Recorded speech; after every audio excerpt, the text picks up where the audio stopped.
Hey, how's it going? Good to see you. It's always good to be seen, right? I want to ask you a question.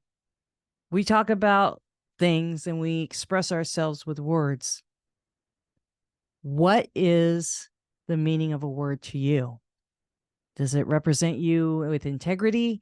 Does it represent you and what you believe? Is it, there's power in words. Power in words. A lot of times in the old days, they used to say, your word is as good as a handshake. Your handshake is good as the word. That when you give your word, it says a lot about you because you're a person of integrity. I hope this is making sense.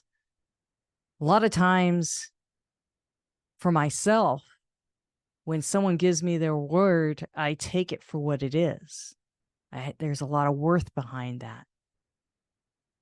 And usually people are going to know who you are based on your words. Words have a lot of power. In the Bible, it talks it as dunamis. And dunamis power is like dynamite. They're little capsules of energy. There's power behind your words. What you say, do you hold them to be true? Again, do they represent who you are? When we use our words, we select them, we choose them. What exactly are we choosing to represent ourselves? Do our actions meet up with our words? These are all things you need to think about. But the weird thing about it is the brain works in a way that when you think of something, it comes out of your mouth. And all that computing and all that processing happens within an instant. So what is it that comes out of your mouth? When you're happy? When you're sad? What emotion is drawing out that particular word out of your mouth? What's the message you're conveying about you? If not about you, to the person that you're conveying the message to. There's a lot to be thought about with that. I ask about that because I love words. I'm not a wordsmith. You know how people can look at things and go, grammatically, this is wrong. You need to do. No, but you know what? There's something about the written word. It's actually a lost art form. And I'm starting to appreciate the spoken word. Never been into poetry, but I've been paying attention to certain people that do poetry. And I'm just seeing how people choose certain words to describe something, how you could take one word and paint a picture. It's actually a very artistic form. Is this getting too deep for you? They're my words. But I say that because I believe the power of your words show me who you are. And as a caregiver, it shows your loved one who you are, what your intentions are to them. I failed it many times with my mom. I was her 24/7 caregiver for 3.5 years. That journey ended in June of this year. And it was a journey because I had to learn that my words didn't necessarily line up with my actions. I was frustrated, and it showed. I was loving, and it showed. I cared, and it showed. I had to learn, and I paid a lot of money for this, but I had to learn something that doesn't come easy to me, that my words originate from my thoughts. And if I'm off of my thoughts, the words will come out wrong. supported by an action, which then ends up with a result. There's a formula. Believe me, there is a formula about what I just said. And I hate that darn thing. The only reason why I hate it so much is it's got a lot of truth behind it. And I realized it was a stumbling point for me. But it does. It all starts with my thoughts. There's not much space between here and here. And once it's out, you can't really get it back. Sometimes you can apologize for what you may have said or what you were thinking because you said it. But sometimes a lot of damage can be done by what you say because it predicates your action. Maybe it's in conjunction with your action. You ever get so ticked off at somebody, you start spurting out all this stuff? I have. Sometimes it's just like you go over the edge and you just realize, oh my God, how am I going to get back from what I just said or what I did? But I also believe in the power of an apology. A lot of people don't feel an apology is necessary. But I think if you're going to display where your heart is at, it is very important because you're conveying something to somebody else. That person that you're conveying that to is going to feel the depths of your words because there is depth to your words.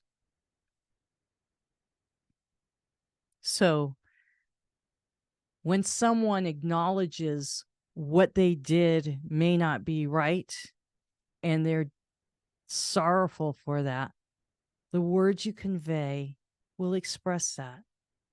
People aren't dumb. They're going to know if it's sincere or not, or if you're just saying your words to get past something. Again, people are not stupid. My mom may have had a form of dementia, but she knew. She may not have known it all the time. Maybe she had a little misfiring in her head where she didn't think as clearly as she used to, but for the majority of the time, she understood. And I don't know how many times I would get upset over something, and my actions would support those words. And I'd say, I'm so sorry, Mom. My words of apology to her were then accompanied by a hug or a gentle touch of her hand or just a rubbing of her arm. And she knew I was sincere. But that's what I mean. They go together. Do your words match up with your actions? Do your words say one thing while you do another? People are not dumb. Sometimes your heart is so wrapped up in something that you can't even see the clarity of what their words mean. Sometimes you want to see what you want to see. Or maybe you even believe what you're saying is truth and it's not. Kind of reminds me of that episode I did about to lie or not to lie. That whole episode was about protecting your loved one. Do I put them in a psychosis moment of turmoil or hurt? What is it that I'm saying to them? Is it going to benefit them? Is it something that's benefiting me? There's something to be said to pause.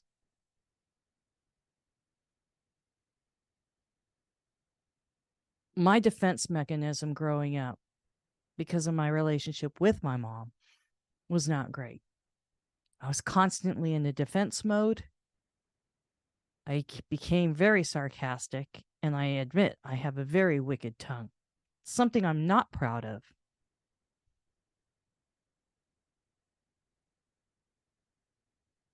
But I have a very cunning tongue, and it's been something that I've had to control over the years and know that I possess that. Therefore, I need to be careful.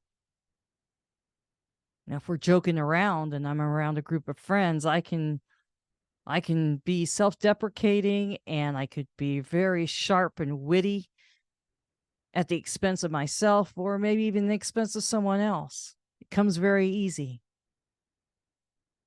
But if I'm angry, it can be used against me as well. And sadly, it comes pretty naturally. However, my experience of being a caregiver for my mom made me rethink things, made me sit back and go, maybe I should change my approach to things. Maybe I should think about what I'm going to say. When I enter a room, am I going to speak kindness and gentleness? And I'm going to speak some joy, some love? Or am I going to be snappy? Because if you're snappy and you're short and you're kind of a crappy type of mood, your words are going to match that, and it sets a tone for everything. Doesn't work well in caregiving. Trust me. I can say it's true. But my mom, regardless of what my mood was, regardless of what I said, good, bad, indifferent, didn't matter. My mom always had words of gratefulness. She always told me, didn't matter what I did, it's okay, Carolyn. I'm so grateful that you're here. I thank you. I'm so grateful. And I always used to tell her, Mom, don't, just don't. But when I told her don't, it's because I didn't want to hear all of this goodness come from her when I knew she was the one that's laying in bed unable to move. She was bedridden. I had the freedom and the liberty to walk around the house and do things. And she's grateful to me. She chose to behave a certain way, regardless of her circumstance. Well, so did I. For the first year, I fought every single thing. I didn't want to be there. I didn't want to take care of her. I had no choice. I didn't want to move into her house. I had my own house. I didn't want to spend all my time with her. I had somebody else I wanted to spend time with. There were things I wanted to do. How dare you interrupt my living? Shamefully, I admit that. And I can be vulnerable and expose that part of myself. But every night, I can actually say, especially towards the end, my mom would say, before I shut the door, Carolyn, thank you. Thank you for taking care of me. Thank you for being there for me. Thank you for helping me. And I go, Mom, it's okay. You're welcome. But why are you thanking me? You've thanked me yesterday. You thanked me this morning. You thank me every single day. Why? I just want you to know. And I looked at her and I'm like, because I felt uncomfortable. Why, you going somewhere? You can't tell me this later? What, you got to tell me now? And she's like, you just never know. My mom died June 19th, 2024 at 6:20 p.m.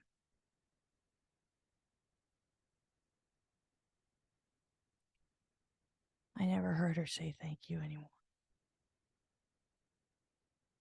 And as much as I fought it off back then, I miss hearing that. Mom, I know. I know how grateful you were. I understand it. Her words were felt, and I felt uncomfortable receiving them. And I mentioned this in a video I did recently that my words were important. My words were ones of expression. That whenever I separated from anybody, whether it's someone in close to me or not close to me, I wanted them to know how much they mattered to me. So I always say, I love you. Because when you go your own way, you don't know what's going to be around the corner. You have no idea. Tomorrow's not promised to anybody.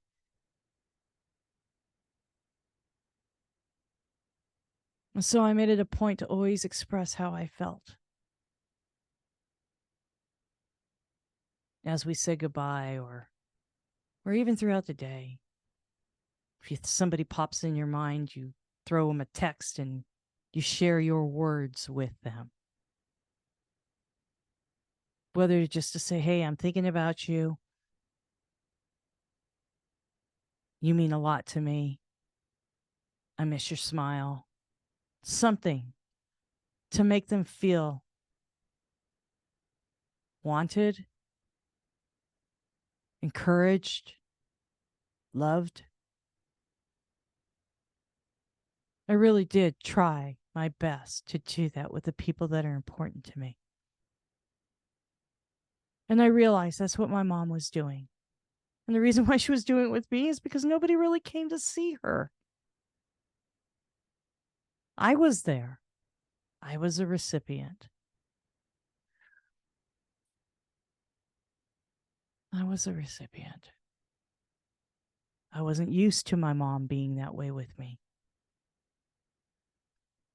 Spent so much time fending off what she had to give to me all these decades of my life, that when the sincerity and the kindness of words came towards me, I didn't know what to do with it. It taught me how to be gracious in receiving. Over the years, people had entered my life that had told me, you know, when they do something kind for you, it's always better to say thank you and be gracious about it. If someone does something kind for you, you say thank you and leave it at that.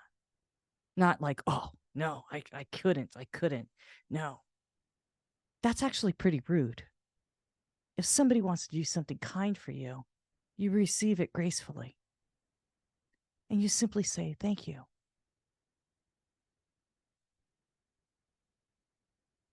The subject's important to me because I don't think a lot of people these days do that, regardless if they're a caregiver or not.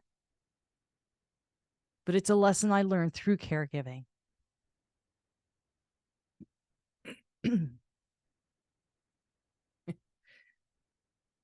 Caregiving has taught me a lot.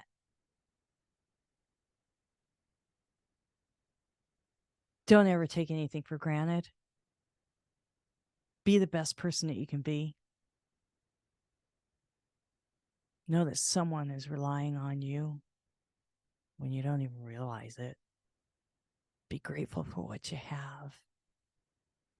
Let that person know it. Love covers a lot.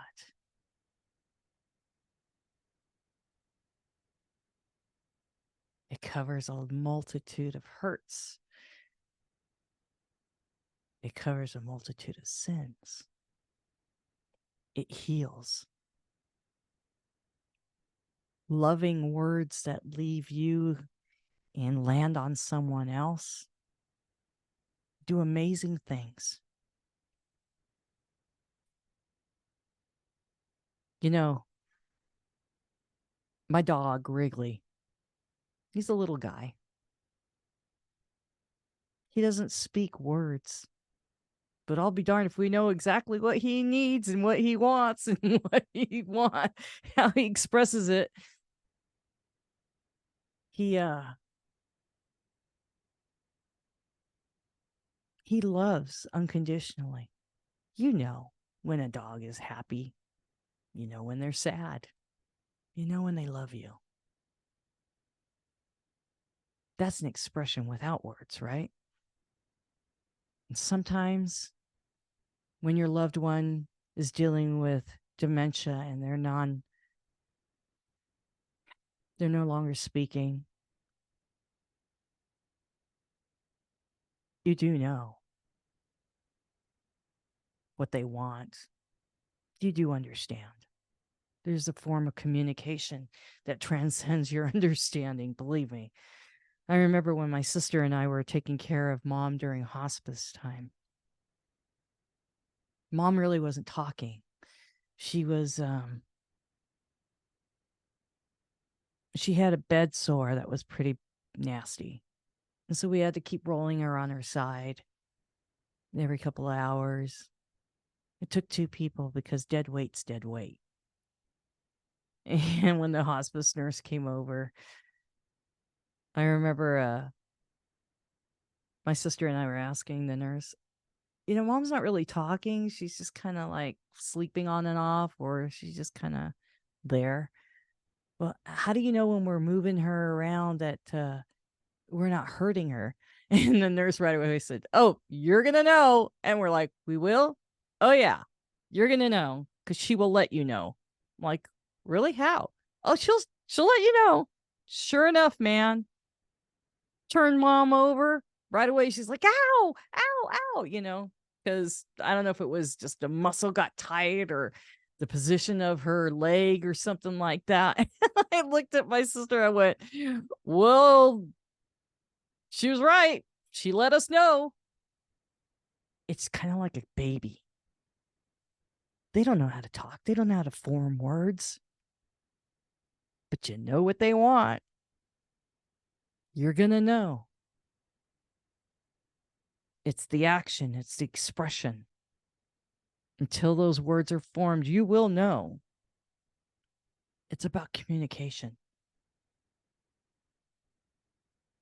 Communication to me is very important. Obviously, I've picked this platform to do what I do. But I think it's so important as a caregiver to know what comes out of you first will eventually help your loved one. It was a hard lesson for me because I allowed my frustration in the beginning years to exude the words first. And it took a while for me to learn whatever's in my head, whatever I'm thinking, will eventually come out in words. And I need to think, what am I conveying to my mom? What is it that you're conveying to your loved one? This actually hits things beyond caregiving. What are you thinking? What is it in your mind that you think of the person or the situation that you're in that would produce the word that you selected? Is it kind? Is it loving? Is it gentle? Is it controlled? What are you choosing to convey to that person, that situation? Are your actions lining up with the word that you chose? Or are you doing, is it called doublespeak? I don't know. Are you saying something, but then your actions are showing something else. How confusing is that to the person that's receiving it? You ask yourself that question. Are you sending mixed messages? What is the words that you're choosing to use?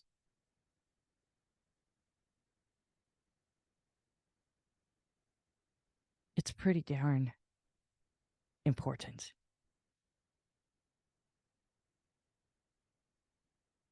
Not a matter of how you use it.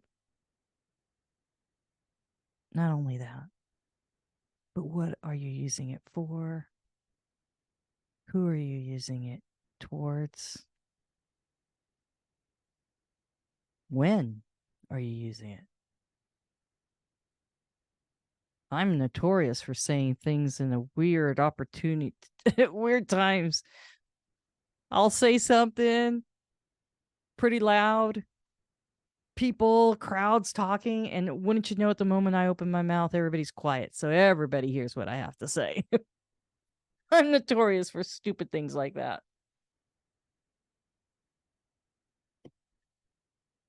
Yeah. I guess that's part of my self-control that I need to work on. Nobody's 100%. I think because nobody's 100% is when you kind of go, okay, I guess I need to own up and be accountable for that action. I need to apologize to whomever. You know, ignoring it doesn't make it go away. Did I offend somebody with my chosen words? Did I say something insensitive? Do I need to be held accountable for something? Maybe, maybe not. It depends on your situation. So I challenge you to think about your words that you select. I think people need to think about the words that they have these days. We're so easily offended these days.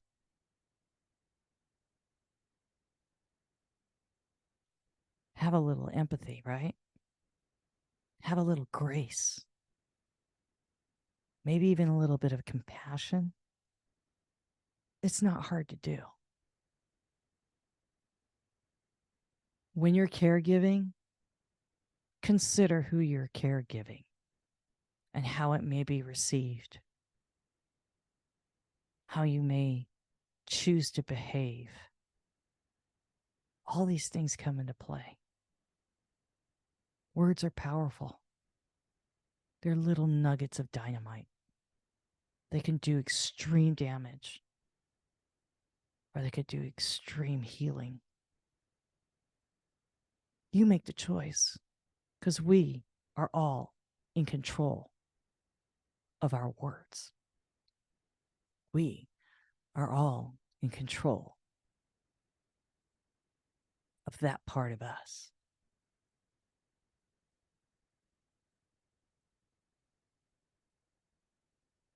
It's uncomfortable. I know.